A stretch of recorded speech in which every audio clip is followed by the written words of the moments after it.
ಎಲ್ಲ ಉದ್ಯೋಗ ಆಕಾಂಕ್ಷಿಗಳಿಗೆ ಮತ್ತೊಮ್ಮೆ ನಮಸ್ಕಾರ. ಈ ವಿಡಿಯೋದಲ್ಲಿ ಮೇ ತಿಂಗಳ ಕರೆಂಟ್ ಅಫೇರ್ಸ್ ಬಗ್ಗೆ ಡಿಸ್ಕಸ್ ಮಾಡುತ್ತಿದ್ದೇವೆ. ಬನ್ನಿ ಪ್ರಶ್ನೆಗಳಿಗೆ ಹೋಗೋಣ. ಕಳೆದ 3 ವಿಡಿಯೋಗಳಲ್ಲಿ ಸುಮಾರು 30 ಪ್ರಶ್ನೆಗಳನ್ನು ವೀಕ್ಷಿಸಿದೆವು. ಬನ್ನಿ ಮುಂದಿನ ಪ್ರಶ್ನೆಗಳಿಗೆ ಹೋಗೋಣ. ಪ್ರಶ್ನೆ 31. High mobility artillery rocket system ಅನ್ನು ಯಾವ ದೇಶ ಅಭಿವೃದ್ಧಿಪಡಿಸಿದೆ? ಆಯ್ಕೆಗಳು: United States, France, Israel, Russia. ಸರಿಯಾದ ಉತ್ತರ ಯುನೈಟೆಡ್ ಸ್ಟೇಟ್ಸ್. ಇದರ ವಿವರಣೆಯು ಹೀಗಿರುತ್ತದೆ. ತೈವಾನ್ ಸೇನೆಯು ಇತ್ತೀಚೆಗೆ ಅಮೆರಿಕ ಪೂರೈಸಿದ high mobility artillery rocket system HIMARSನ ಮೊದಲ ಲೈವ್ ಫೈರಿಂಗ್ ಅನ್ನು ನಡೆಸಿತು. High mobility artillery rocket system ಅನ್ನು ಯುನೈಟೆಡ್ ಸ್ಟೇಟ್ಸ್ ಅಭಿವೃದ್ಧಿಪಡಿಸಿದೆ. ಹಗುರವಾದ ಮತ್ತು mobile multiple rocket launcher system ಆಗಿದೆ. ಇದು ಹಲವಾರು ನಿಖರ ನಿರ್ದೇಶಿತ ರಾಕೆಟ್ಗಳನ್ನು ತ್ವರಿತವಾಗಿ ಮತ್ತು ನಿಖರವಾಗಿ ಉಡಾಯಿಸಬಹುದಾಗಿದೆ. ಇದನ್ನು ಯುನೈಟೆಡ್ ಸ್ಟೇಟ್ಸ್ ಮೂಲದ ರಕ್ಷಣಾ ಮತ್ತು ಏರೋಸ್ಪೇಸ್ ಕಂಪನಿಯಾದ ಲಾಕ್ಹೀಡ್ ಮಾರ್ಟಿನ್ ಕಾರ್ಪೊರೇಷನ್ ತಯಾರಿಸಿದೆ. ಶತ್ರು ಫಿರಂಗಿ ವಾಯುರಕ್ಷಣಾ ಘಟಕಗಳು, ಟ್ರಕ್ಗಳು, ಲಘು ಶಸ್ತ್ರಸಜ್ಜಿತ ವಾಹನಗಳು ಮತ್ತು ಸೈನ್ಯ ಅಥವಾ ಸರಬರಾಜು ಪ್ರದೇಶಗಳನ್ನು ನಾಶ ಮಾಡಲು ಇದನ್ನು ವಿನ್ಯಾಸಗೊಳಿಸಲಾಗಿದೆ. ಈ ವ್ಯವಸ್ಥೆಯು ಹೆಚ್ಚಿನ ನಿಖರತೆಯೊಂದಿಗೆ ಯುದ್ಧ ಭೂಮಿ ಚಲನಶೀಲತೆ ಮತ್ತು ಫೈರ್ ಪವರ್ ಅನ್ನು ಹೆಚ್ಚಿಸುತ್ತದೆ. ಇತ್ತೀಚಿನ ಪರೀಕ್ಷೆಯು US ಮಿಲಿಟರಿ ಬೆಂಬಲದೊಂದಿಗೆ ತನ್ನ ರಕ್ಷಣೆಯನ್ನು ಬಲಪಡಿಸಲು ತೈವಾನ್ನ ಪ್ರಯತ್ನಗಳನ್ನು ಎತ್ತಿ ತೋರಿಸುತ್ತದೆ. ಪ್ರಶ್ನೆ 32. ಬೋರಾಮ್ ಡಿಯೋ ವನ್ಯಜೀವಿ ಅಭಯಾರಣ್ಯವು ಯಾವ ರಾಜ್ಯದಲ್ಲಿದೆ? ಆಯ್ಕೆಗಳು: ಮಹಾರಾಷ್ಟ್ರ, ಬಿಹಾರ, ಛತ್ತೀಸ್ಗಢ, ತಮಿಳುನಾಡು. ಸರಿಯಾದ ಉತ್ತರ ಛತ್ತೀಸ್ಗಢ. ಇದರ ವಿವರಣೆ: ಇತ್ತೀಚೆಗೆ ನಡೆದ ಮಾನವ ಪ್ರಾಣಿ ಸಂಘರ್ಷದ ಪ್ರಕರಣವೊಂದರಲ್ಲಿ ಬೋರಾಮ್ ಡಿಯೋ ವನ್ಯಜೀವಿ ಅಭಯಾರಣ್ಯದ ಕವರ್ಧಾ ಶ್ರೇಣಿಯಲ್ಲಿ ತೆಂಡು ತೆಲೆಗಳನ್ನು ಸಂಗ್ರಹಿಸುತ್ತಿದ್ದಾಗ ಕರಡಿಯ ದಾಳಿಯಲ್ಲಿ 4 ಜನರು ಗಾಯಗೊಂಡಿದ್ದಾರೆ. ಬೋರಾಮ್ ಡಿಯೋ ವನ್ಯಜೀವಿ ಅಭಯಾರಣ್ಯವು ಛತ್ತೀಸ್ಗಢದ ಕವರ್ಧಾ ಜಿಲ್ಲೆಯಲ್ಲಿದೆ. ಇದು ಸತ್ಪುರ ಬೆಟ್ಟಗಳಲ್ಲಿರುವ ಮೈಕಲ್ ಶ್ರೇಣಿಯ ಭಾಗವಾಗಿದೆ. ಇದಕ್ಕೆ ಹತ್ತಿರದ ಬೋರಾಮ್ ಡಿಯೋ ದೇವಾಲಯದ ಹೆಸರನ್ನು ಇಡಲಾಗಿದೆ. ಇದು 1000 ವರ್ಷಗಳಿಗಿಂತ ಹಳೆಯದಾಗಿದೆ ಮತ್ತು ಇದನ್ನು ಛತ್ತೀಸ್ಗಢದ ಖಜುರಾಹೋ ಎಂದು ಕರೆಯಲಾಗುತ್ತದೆ. ಈ ಅಭಯಾರಣ್ಯವು ಸುಮಾರು 352 ಚದರ ಕಿಲೋಮೀಟರ್ ವಿಸ್ತೀರ್ಣವನ್ನು ಹೊಂದಿದೆ ಮತ್ತು 2 ಪ್ರಮುಖ ಸಂರಕ್ಷಿತ ಪ್ರದೇಶಗಳನ್ನು ಸಂಪರ್ಕಿಸುವ ಕನ್ಹಾ ಅಚಾನಕ್ ಮಾರ್ಗ್ ಕಾರಿಡಾರ್ನಲ್ಲಿದೆ. ಇದರ ಭೂದೃಶ್ಯವು ಗುಡ್ಡಗಾಡು ಪ್ರದೇಶ, ದಟ್ಟವಾದ ಕಾಡುಗಳು ಮತ್ತು ಅನೇಕ ಹೊಳೆಗಳನ್ನು ಒಳಗೊಂಡಿದೆ. ಫೆನ್ ಮತ್ತು ಶಂಕರಿ ನದಿಗಳು ಇಲ್ಲಿ ಹುಟ್ಟಿಕೊಳ್ಳುತ್ತವೆ.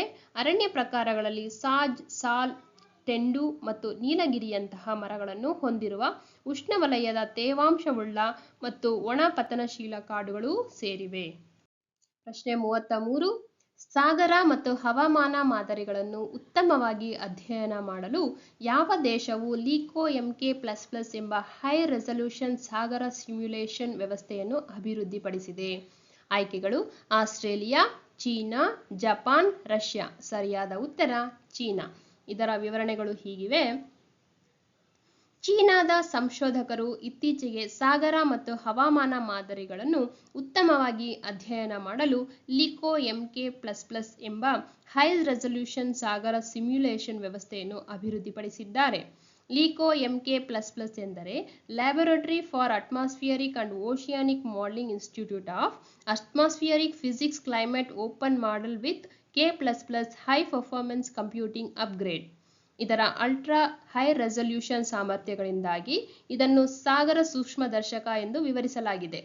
ಈ ಮುಂದುವರಿದ ವ್ಯವಸ್ಥೆಯು ವಿಜ್ಞಾನಿಗಳಿಗೆ ಸುಳಿಗಳು ಮತ್ತು ಶಾಖ ಸಾಗಣೆಯಂತಹ ಸಂಕೀರ್ಣ ಸಾಗರ ಪ್ರಕ್ರಿಯೆಗಳನ್ನು ಸ್ಪಷ್ಟವಾಗಿ ವೀಕ್ಷಿಸಲು ಅನುವು ಮಾಡಿಕೊಡುತ್ತವೆ. ಸಾಗರಗಳು ಹವಾಮಾನದ ಮೇಲೆ ಹೇಗೆ ಪ್ರಭಾವ ಬೀರುತ್ತವೆ ಎಂಬುದರ ತಿಳುವಳಿಕೆಯನ್ನು ಸುಧಾರಿಸಲು ಇದು ಸಹಾಯ ಮಾಡುತ್ತದೆ.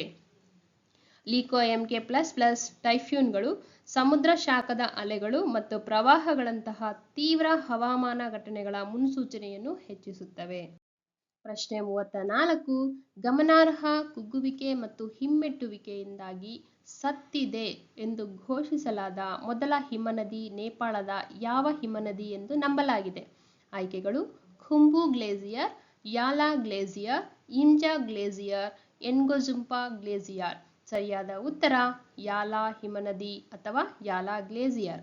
ಇದರ ವಿವರಣೆ: ನೇಪಾಳದ ಯಾಲಾ ಹಿಮನದಿಯ ನಷ್ಟಕ್ಕೆ ಹಿಮನದಿ ಶಾಸ್ತ್ರಜ್ಞರು ಮತ್ತು ಸ್ಥಳೀಯ ಸಮುದಾಯಗಳು ಇತ್ತೀಚೆಗೆ ಶೋಕ ವ್ಯಕ್ತಪಡಿಸಿದ್ದಾರೆ. ಇದನ್ನು ಈಗ ನೇಪಾಳದ ಮೃತ ಎಂದು ಘೋಷಿಸಲಾದ ಮೊದಲ ಹಿಮನದಿ ಎಂದು ನಂಬಲಾಗಿದೆ.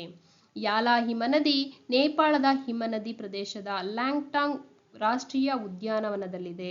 ಇದು ಸಮುದ್ರ ಮಟ್ಟದಿಂದ ಸುಮಾರು 5,000 ಮೀಟರ್ ಎತ್ತರದಲ್ಲಿದೆ. ಇದು ಒಂದು ಸಣ್ಣ ಪ್ರಸ್ಥಭೂಮಿ ಹಿಮನದಿಯಾಗಿದ್ದು, ಇದನ್ನು ಸಾಮಾನ್ಯವಾಗಿ ಹಿಮನದಿಯ ಅಧ್ಯಯನ ಮತ್ತು ಪರ್ವತಾರೋಹಣದಲ್ಲಿ ತರಬೇತಿಗಾಗಿ ಬಳಸಲಾಗುತ್ತದೆ. 1970ರ ದಶಕದಿಂದ ಹಿಮನದಿ ಶೇಕಡ 66ರಷ್ಟು ಕುಗ್ಗಿದೆ ಮತ್ತು 784 ಮೀಟರ್ಗಳಷ್ಟು ಹಿಮ್ಮೆಟ್ಟಿದೆ.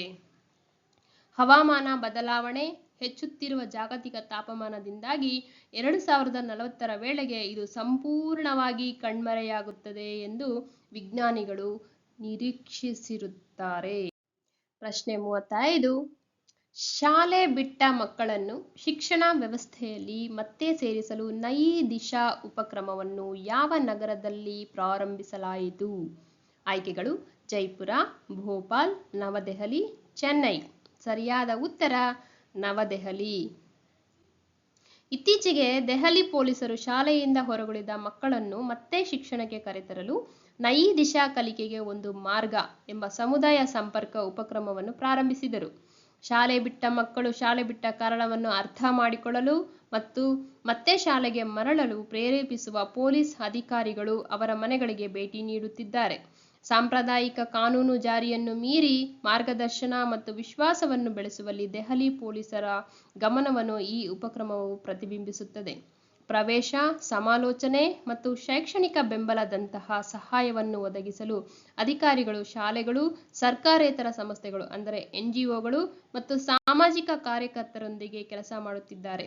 ಅನೇಕ ವಿದ್ಯಾರ್ಥಿಗಳು ಈಗಾಗಲೇ ಶಾಲೆಗೆ ಮರಳಿದ್ದಾರೆ ಮತ್ತು ಈ ಉಪಕ್ರಮವನ್ನು ಅದರ ಯಶಸ್ಸಿನ ಆಧಾರದ ಮೇಲೆ ಈಗ ಇತರ ಜಿಲ್ಲೆಗಳಿಗೂ ವಿಸ್ತರಿಸಲಾಗಿದೆ. ಪ್ರಶ್ನೆಗಳನ್ನು ವೀಕ್ಷಿಸಿದ ಎಲ್ಲರಿಗೂ ಧನ್ಯವಾದಗಳು. ಮುಂದಿನ ಪ್ರಶ್ನೆಗಳಲ್ಲಿ ಭೇಟಿಯಾಗೋಣ. ನಮಸ್ಕಾರ.